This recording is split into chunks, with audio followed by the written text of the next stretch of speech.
Bismillahirrahmanirrahim. Jadi kami itu Ustaz pernah baca beberapa tulisan. Di situ jelaskan bahwa sain itu tidak bisa menjadi dalil bagi kebenaran Islam. Soalnya sain ini sifatnya doni, sedangkan Islam itu sifatnya qat'i, sehingga hal yang bersifat doni ini tak bisa menjadi dalil dari sesuatu yang sifatnya qat'i. Kemudian ini kayaknya Pak, kesimpulan yang saya baca dari tulisan-tulisan itu kayak bertabrakan dengan penjelasan jenengan yang mengatakan bahwa akidah itu berbicara tentang aspek rasional murni di balik yang tampak. Sains berbicara tentang mekanisme kerja dari yang tampak. Keduanya menghasilkan pengetahuan yang meyakinkan. Jadi kayak bertabrakan dengan apa yang kami baca di tulisan-tulisan tersebut gitu. Jadi gimana Ustaz? Langsung saya jawab ya. Sebenarnya kalau mau ngomong doni, qat'i doni, dua-duanya ada qat'i doni. Ya, Islam qat'i misalkan. Yang qat'i itu sebelah mana? Bagian mana yang qat'i? Yang qat'i itu cuma akidah, itu pun yang usul. Yang furu akidah doni. Fikih qat'i apa doni? Doni. Ya, banyak yang doni. Sains juga sama. Ada yang qat'i, ada yang doni. Yang sudah qat'i itu yang merupakan jadi fakta. Api panas, qat'i apa enggak? Mau bilang doni. Air dimasak bisa mendidih, qat'i apa doni? Ya qat'i. Ya itu yang saya maksud. Ada yang memang doni, yang sifatnya masih teoritis, yang masih hipotesis, yang masih perlu pengujian berlanjut. Lah itu masih doni. Bukan ini yang saya maksud. Ya kalau ini ya sama-sama ada qat'i doninya. Ya. Jadi artikelnya kurang lengkap. Ya. Dulu. Tapi memang kesimpulan sains itu memang berubah-ubah. Ya tapi bagi hal yang memang sifatnya masih hipotesis ya, masih hipotesis. Kalau sudah jadi fakta itu ya tidak akan berubah lagi. Api selamanya panas itu. Ya, dan seterusnya. Ada lagi?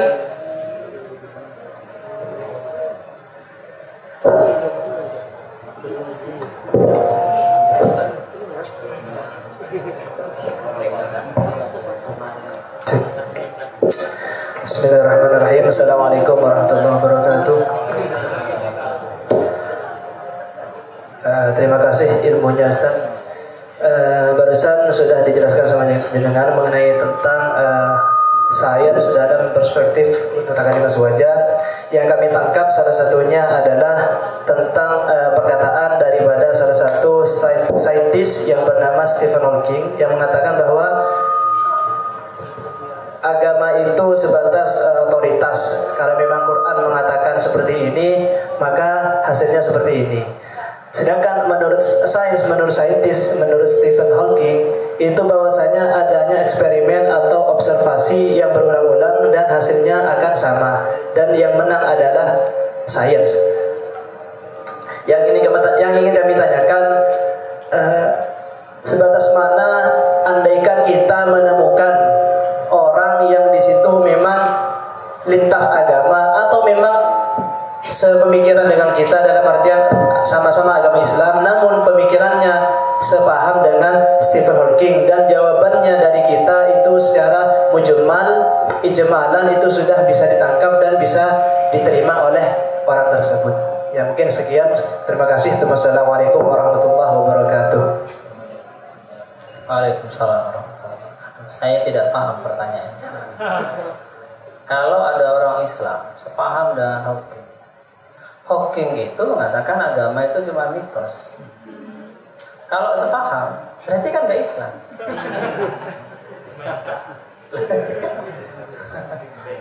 Andaikan yang kita temui itu orang lintas agama atau memang tidak paham tentang agama sama sekali, untuk menjelaskan bahwa agama yang adalah agama yang benar daripada sains itu seperti apa, secara mujmal, tidak sampai presentasi ke orang tersebut. Maksudnya bagaimana? Kita memahamkan bahwa agama itu lebih benar daripada sains, namun tidak sampai menjelaskan secara detail, secara mujmal, secara Oke. Ya, bagaimana cara kalau katanya Stephen Hawking kan yang menang itu pasti sains. Bagaimana mau menjelaskan bahwa yang menang itu agama, begitu? Oke. Ya. Kalau mau penjelasan yang to point, langsung sampai, sepertinya tidak bisa. Kenapa? Karena butuh muqaddimah. Ini kan bukan pembahasan yang bisa selesai sekali duduk. Jenengan ini kan bisa paham ucapan saya karena sudah ngaji akidah kan? Ya, coba seandainya nggak pernah ngaji akidah, saya nggak bisa selesai di 1,5 jam ini. Harus menjelaskan muqaddimahnya dulu. Jadi hal-hal yang rumit seperti itu harus ketemu beberapa kali. Kalau mau ringkas ya cuman kita bisa bilang bahwa ini fenomena sains ini hanyalah dilalah ja'liyah yang tadi. Ini hanyalah fenomena yang tampak, yang terjadi begitu, disetting begitu. Kita tidak bisa tahu faktor di balik itu yang menciptakan itu tanpa memakai dalil akliyah. Tidak akan bisa. Sains mustahil menjawab itu. Kata Imam Sanusi di Sarahul Barohin itu mustahil. La sabilah. Tidak ada jalan bagi orang-orang tabi'iyah, orang-orang saintis untuk menjelaskan fenomena di balik yang tampak. Kenapa api kok panas? Tahunya kalau api itu panas, tetapi tidak bisa menjelaskan kenapa api kok panas, kenapa es kok dingin, kenapa gravitasi kok narik, bukan malah melempar. Ya tahunya, ya begitulah. Ya pokoknya begitu. Nah, kalau sudah ngomong pokoknya ini kan sudah tidak rasional. Ya orang kalau sudah mentok itu ya pokoknya. Ya saintis itu ya pokoknya. Jadi termasuk Stephen Hawking juga ketika ditanya bagaimana gravitasi itu bisa ada dalam masa sebelum waktu, ruang dan waktu misalkan, dia nggak bisa jawab, nggak ada, ya given gitu aja. Jadi pokoknya ada. Jadi ya ujung-ujungnya nggak bisa, karena memang la sabila, nggak bisa. Ya, kalau jenengan bisa menjelaskan ini dan orangnya bisa ngerti, cerdas misalkan, ya selesai. Masalahnya kalau orangnya nggak cerdas, nggak bisa. Ya, harus butuh beberapa kali. Paling gampang dijelaskan tentang itu saja, dalilul hudus. Kalau tagoyur itu mesti hudus. Itu saja, paling gampang dijelaskan. Nggak bisa dibantah itu. Ada lagi? Yang di belakang kacamata.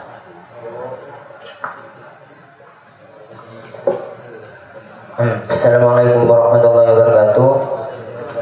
Di sini saya menanyakan yang tentang teori evolusi yang tidak bertentangan dengan akidah, itu yang mana? Soalnya kalau yang kami tahu teori evolusi yang Darwinisme yang dalam bukunya Yuval Noah Harari itu sangat bertentangan. Soalnya kan dari itu kan awalnya dari teori Big Bang, kemudian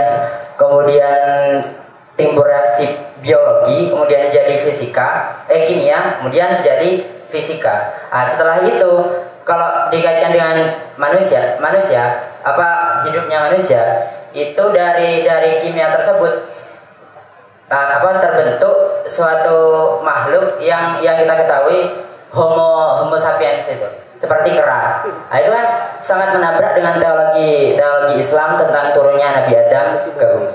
Nah, ini mungkin yang tidak bertabrakan dengan akidah yang mana? Oke. Ini pertanyaan yang saya tunggu. Ya, pertama Anda menyebut Darwinisme, tapi ngerujuknya ke Yuval Noah Harari. Nggak nyambung gitu. Nggak nyambung. Jadi Harari itu, Yuval Noah Harari itu dia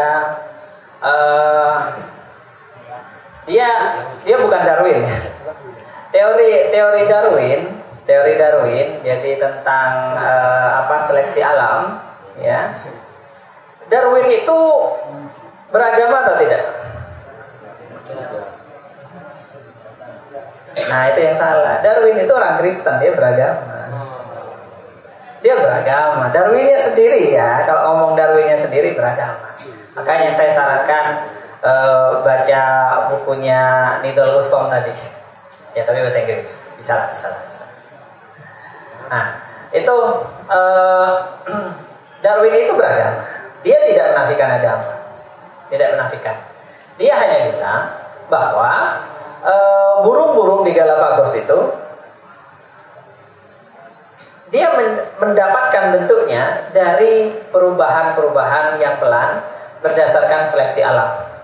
Kondisi alam yang berbeda membuat burung-burung itu mempunyai bentuk paruh yang berbeda. Hanya sederhana itu saja. Darwinisme yang asli, kalau ikut Darwin, itu ya tetap bisa beriman. Oh ya, berarti Tuhan menciptakan itu ya prosesnya begini, gitu aja. Ada adaptasi terhadap lingkungan, ya cuma sebatas itu saja sebenarnya. Nah, kemudian ini dikembangkan oleh orang-orang ateis. Nah, Yuval itu bagian dari itu. Dia sudah ateis. Dia bilang, oh ini hujah saintifik bahwa agama itu, semua cerita agama itu nonsens. Karena kalau begitu kemudian dibuatlah urutan-urutannya. Manusia awalnya dari kera, kemudian kera itu awalnya dari apa? Bukan berhenti di kera. Jadi manusia itu awal nenek moyangnya sampai ke atas itu kera. Sampai ke atas lagi itu akhirnya apa? Semua makhluk darat ini berasal dari makhluk laut. Loh ya, ikan semua. Jadi nggak berhenti di kera. Terus sebelum ikan itu apa? Dinosaurus termasuk ikan itu anak turunnya ikan. Versi apa? Terus awal makhluk bersel satu. Jadi munculnya makhluk bersel satu awalnya di bumi ini, kemudian dia membelah, kemudian dia mengalami evolusi jadi makhluk bersel berapa, kemudian berevolusi lagi yang banyak ini jadi beragam ikan. Berevolusi lagi, ada yang nyebrang ke daratan. Awalnya siripnya itu jadi dibuat untuk jalan-jalan di permukaan pantai, balik lagi, terus lama-lama sirip itu jadi kaki. Memang begitu. Jadi kayak kandang. Loh, sangat misal ya. Terus lama-lama bisa bernafas di air, di udara, oksigen. Setelah lama jutaan tahun, terus akhirnya jadi makhluk darat.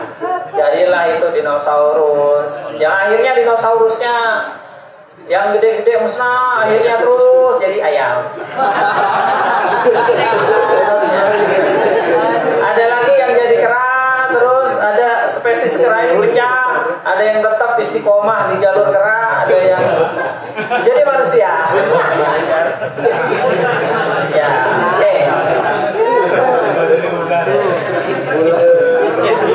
sudah.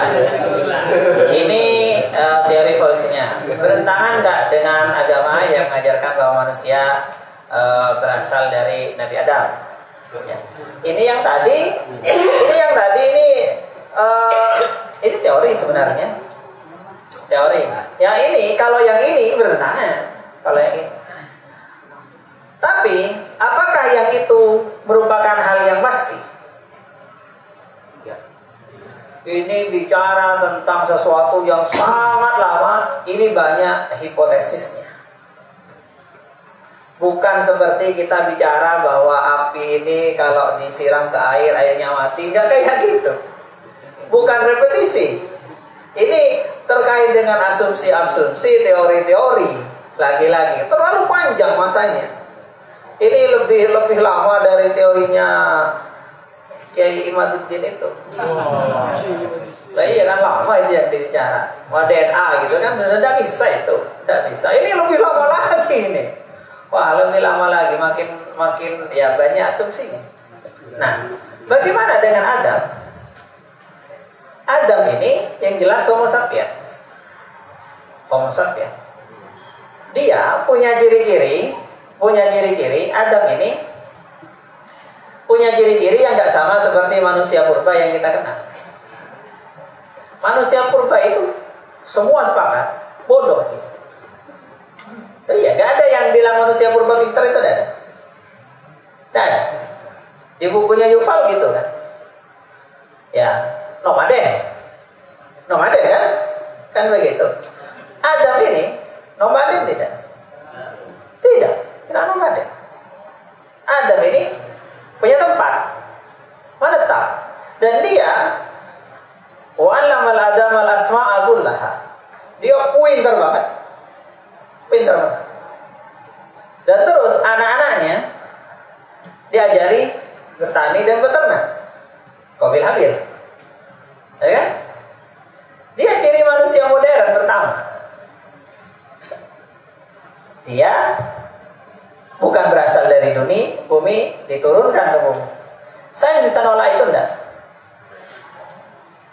Saya tidak bisa verifikasi ini. Gak ada datanya. Mau bilang dari mana? Yuval, mau bilang dari mana? Itu kan cerita versinya Yuval. Anda mau percaya kepada Yuval, ya silakan. Tetapi apa dasarnya? Apa dasarnya? Manusia modern dalam perspektif agama diyakini berasal dari Adam. Sebelum itu tidak ada. Kalaupun ada manusia purba yang bodoh itu, yang kecil itu, ya kecil kan, kecil bungkuk. Ya itu mungkin ya ada, betul kan, ada tengkoraknya. Ya ada. Tapi bukan Adam. Nggak ada hubungannya. Loh, mukanya mirip misalnya. Nah, ya terserah yang buat toh. Belum tentu mirip itu lantas ada. Jadi ada ya manusia purba ada lah, karena ada tengkoraknya, ada buktinya kan. Secara real ada. Tetapi itu bukan Adam. Adam itu ya Adam, dia pintar. Dia adalah Homo sapiens yang bagus.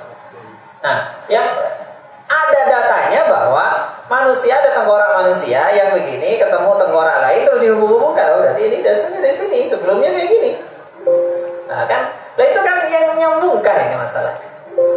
Yang nyambungkan. Bisa jadi ada penemuan baru nanti yang bisa, yaitu hal yang Doni tadi yang ditanyakan yang masih Doni. Bisa jadi nanti sainsnya ketemu lagi penemuan yang baru lagi, ketemuan yang lebih baru lagi, bisa sangat terbuka itu. Sangat terbuka. Kalau kita ya percaya, saya percaya berdasarkan karena saya percaya Nabi Muhammad, begitu saja.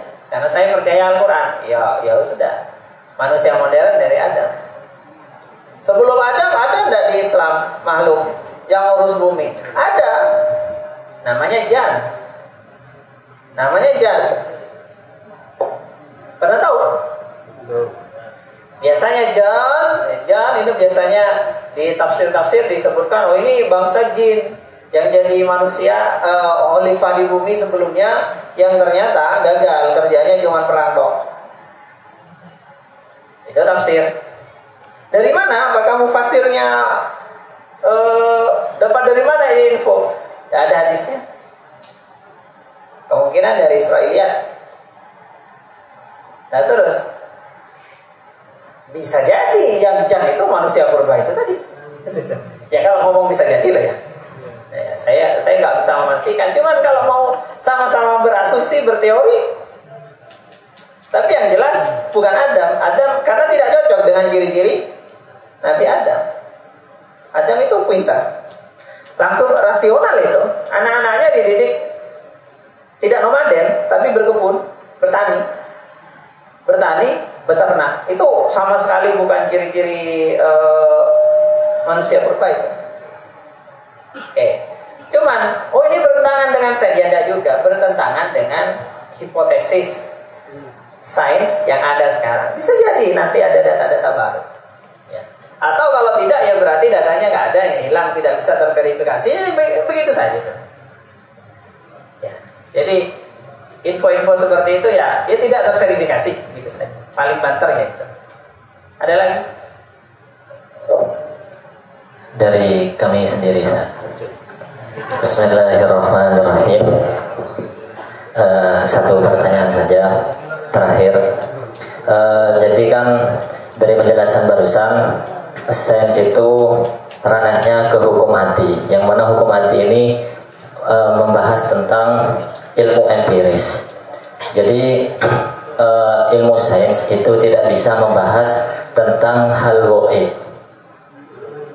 Tapi tadi dicontohkan oleh jenengan itu salah satu kebenaran sains adalah teori Big Bang, yang mana teori Big Bang itu adalah suatu peristiwa yang sudah berlalu, dalam artian ghaibiyat, tidak bisa dijangkau oleh indrawi. Nah ini gimana gitu Ustaz? Kemudian kalau memang seperti itu, ilmu sains hanya berkutat pada hal yang bisa diindrawi, maka ilmu sains itu tidak bisa menafikan kebenaran-kebenaran ghaibiyat yang diakui oleh agama. Tapi menurut jenengan tadi yang benar adalah sains belum bisa memverifikasi info tersebut secara saintifik. Berarti secara tidak langsung pernyataan tersebut mengakui bahwa nanti ada hal-hal ghaibiyat, hal-hal gaib yang akan bisa ditelusuri oleh sains gitu.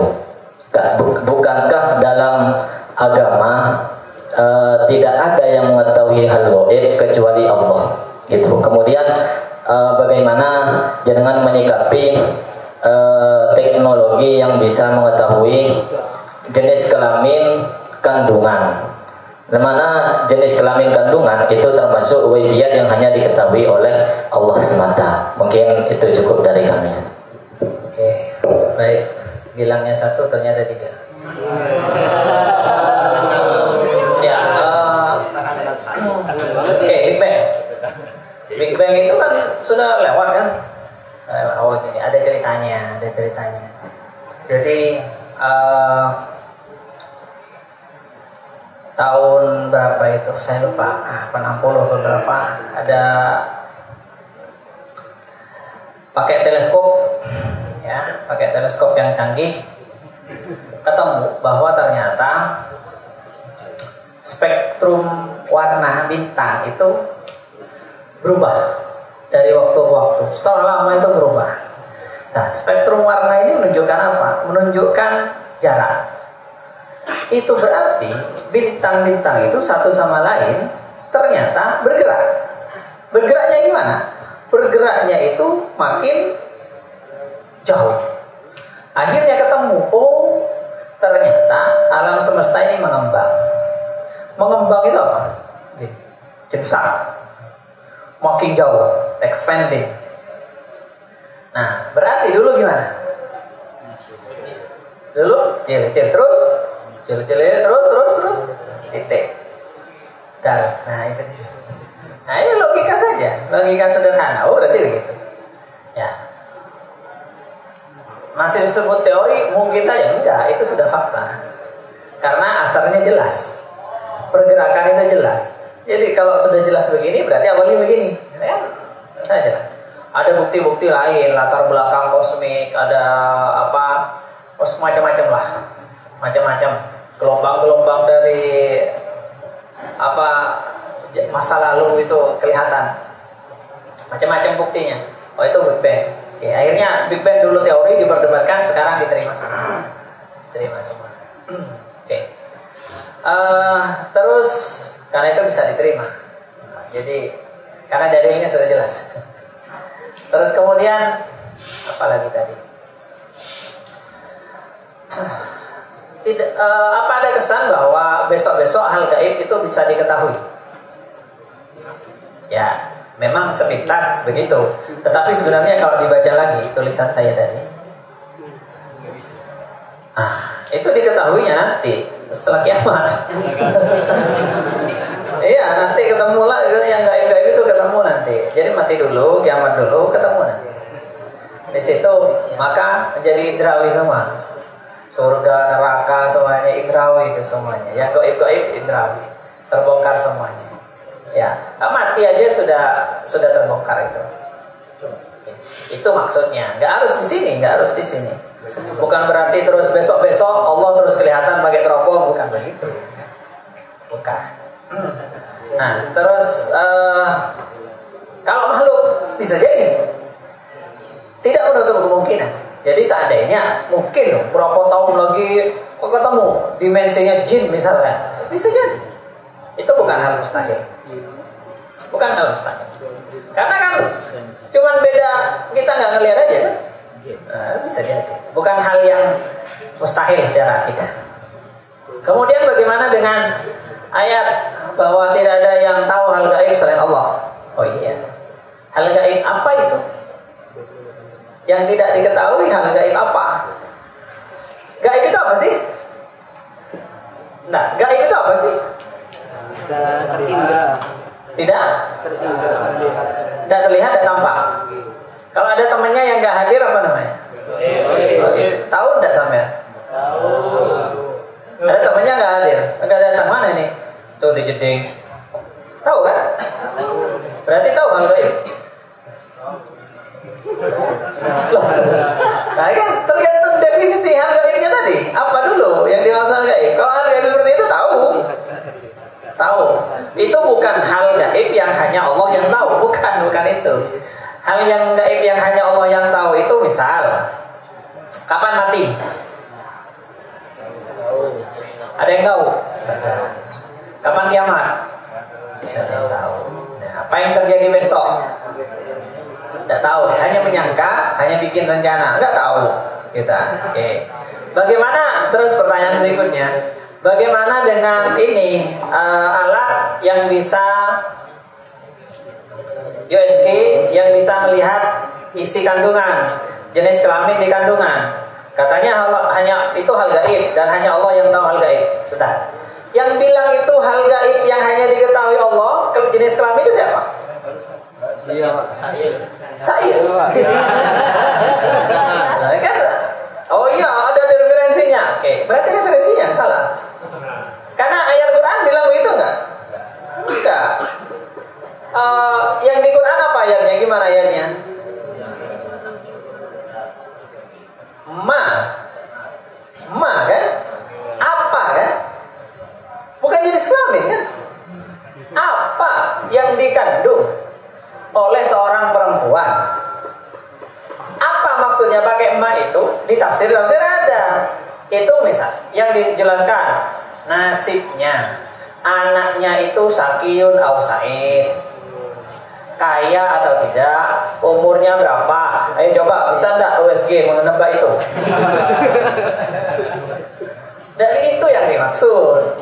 Itu yang dimaksud. Kalau cuma jenis kelamin nggak masuk, itu hal dohir, itu cuman kealingan apa kulit aja kan, perut itu kan sama rahim ya, sama lah seperti ada temannya terus masuk jeding goib gitu kan tahu, tapi ngapain? Oh mandi gitu kan, tahu, gampang, tinggal diintip. Seandainya lah kan itu sama, diintip juga itu, pakai sinar ketahuan. Oh itu bukan kemudian terus apa membongkar, bisa mengetahui sesuatu yang hanya Allah yang tahu. Ya kan Yang bikin narasi itu yang salah. Ya, itu sebenarnya ya kok cuma kayak gitu aja. Dilihat, oh sekarang loh, jangankan pakai itu ya, yang cuman USG, yang cuman kulit tipis itu. Lu kelihatan semua, kelihatan jelas itu. Itu yakini itu sudah. Kalau ada yang bilang ada sebagian yang masih gak percaya. Oh itu masih doni, bisa nanti berubah. Alas itu sama kayak katanya Imam Ghazali itu tadi. Loh iya, sudah jelas kelihatan. Oh ini kelaminnya laki-laki, kelihatan perempuan kelihatan kayak apa gitu, bentuknya kan beda. Ya itu kok masih bilang oh ini kemungkinan bisa jadi Allah berkehendak. Iya bisa jadi, mungkin dalam arti, tapi kan tidak akan terjadi.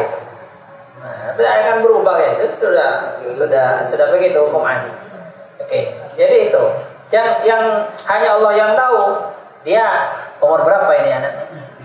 Dia kaya mau enggak? Dia kerja apa? Dia suaminya siapa? Dia tidak tahu. Tapi nanti ketika sudah terjadi, orang lain dia tahu semua. Ya kan? Karena sudah tidak gaib lagi kalau sudah terjadi. Oh, ternyata umurnya 60. Kok tahu kalau umurnya 60? Oh iya. Kok enggak dari tahun sekian ke tahun sekian kan 60. Loh, berarti sudah bukan hanya Allah kan yang tahu. Ya karena sudah terjadi, sudah tidak gaib lagi. Ya makanya definisi gaibnya seperti apa dulu. Itu tidak sederhana. Oke. Sudah. Baik. Meja ke acara selanjutnya adalah penutup strip doa yang akan dipimpin langsung oleh narasumber kita malam hari ini. Kepada beliau waktu dan tempat kami persilakan. Baik, kita tutup acara ini dengan doa. Semoga yang kita bahas menjadi ilmu yang bermanfaat. Jangan, sebenarnya yang saya bahas ini bukan hal yang aneh-aneh betul, enggak, tapi sesuatu yang ada di kitab-kitab itu bisa dibaca. Cuman masalah kebanyakan santri itu meskipun baca, dia nggak paham maksudnya ini mau kemana, nggak nyambung bahwa ketika bahas hukum ati itu, oh ini maksudnya ke ini, ternyata epistemologi ketemunya antara agama dan sains, kemudian ketemunya akidah dengan ilmu empiris, oh ini ternyata tentang mukjizat, nggak kepikiran ke situ. Jadi pokoknya paham saja alurnya. Nanti jenengan baca sendiri, silakan baca kitab-kitabnya sendiri yang lebih banyak dari ini. Insya Allah langsung klik ngerti, paham. Dan itu kalau itu terjadi berarti materi kali ini bermanfaat. Ya, semoga saja itu terjadi. Kita akhiri dengan doa. Bismillahirrahmanirrahim. Alhamdulillahirabbil alamin hamdan yu'affi ni'amahu wa yukafi mazidah. Subhanaka la ilaha illa anta astaghfiruka wa atubu ilaik. Allahumma shalli ala sayyidina Muhammad wa ala ali sayyidina Muhammad. Allahumma ighfir lana dhunubana wa israfana fi amrina wa thabbit aqdamana wa ansurna 'alal qawmil kafirin. Allahumma arina al-haqqa haqqan warzuqna ittiba'ahu wa arina al-batila batila warzuqna ijtinabah. Rabbana la tuzigh qulubana ba'da idh hadaytana wa hab lana min ladunka rahmah innaka antal wahhab. Allahumma inna nas'aluka fahman nabiyyin wa hifdzal mursalin wa ilhamal malaikatil muqarrabin. Allahumma aghina bil 'ilmi wa zayyinna bil hilmi wa akrimna bit taqwa wal istiqamah wa jamilna bil 'afiyah bi rahmatika ya arhamar rahimin. Subhana rabbika rabbil izzati amma yasifun wa salamun 'alal mursalin walhamdulillahi rabbil alamin. Bi rahmatil Fatihah. A'udzu billahi minasyaitonir rajim. Bismillahirrahmanirrahim. Alhamdulillahi rabbil alamin. Arrahmanir rahim. Maliki yaumiddin. Iyyaka na'budu wa iyyaka nasta'in. Ihdinas siratal mustaqim. Siratal ladzina an'amta 'alaihim ghairil maghdubi 'alaihim waladdallin.